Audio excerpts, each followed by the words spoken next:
Singapore is a tiny island nation made of many islands. Some so small that they were hit by a wave and they disappeared, like the one behind me.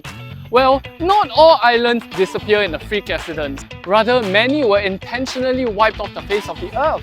In Hole.io, the big hole has to eat a small hole to become a bigger hole.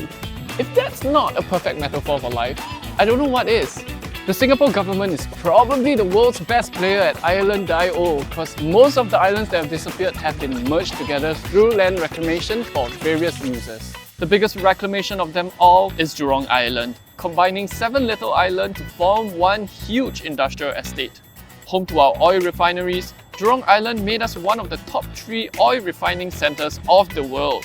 All around Singapore, islands are growing, changing and disappearing. But one island you might not have heard of is right here in the heart of the city. Behind me there is Pulau Saigon, which used to be a small, heart-shaped island in the middle of the Singapore River.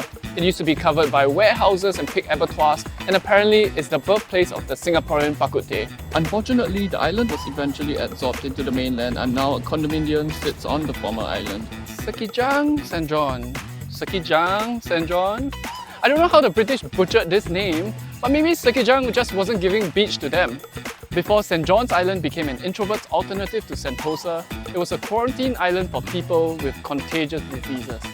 One of the contagious diseases was apparently political ideology, since the island was used as a prison for political prisoners in 1948.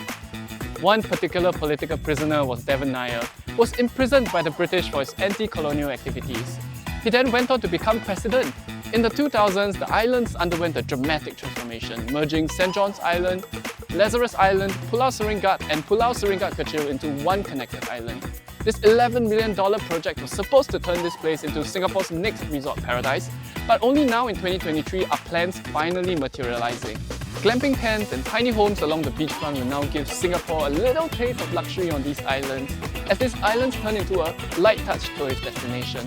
That's tourism speak for keeping things rustic but loud. However, with every reclamation, we gain new land, but we also lose another part of our historical connection to the sea. Before anything else, Singapore is an island first. Our people are islanders and seafarers. Our ancestors and immigrants arrived by the sea, and the Orang Laut and other groups indigenous to the area depended on the sea for their livelihood. Our heritage is one with the sea. We may remember Pulau Semakau as an island landfill, but do we remember the people who call the island home and their traditions? With the greater southern waterfront being our next frontier of development over the next few years, could we harness this blank slate to reconnect ourselves to our seafaring heritage? Only time will tell.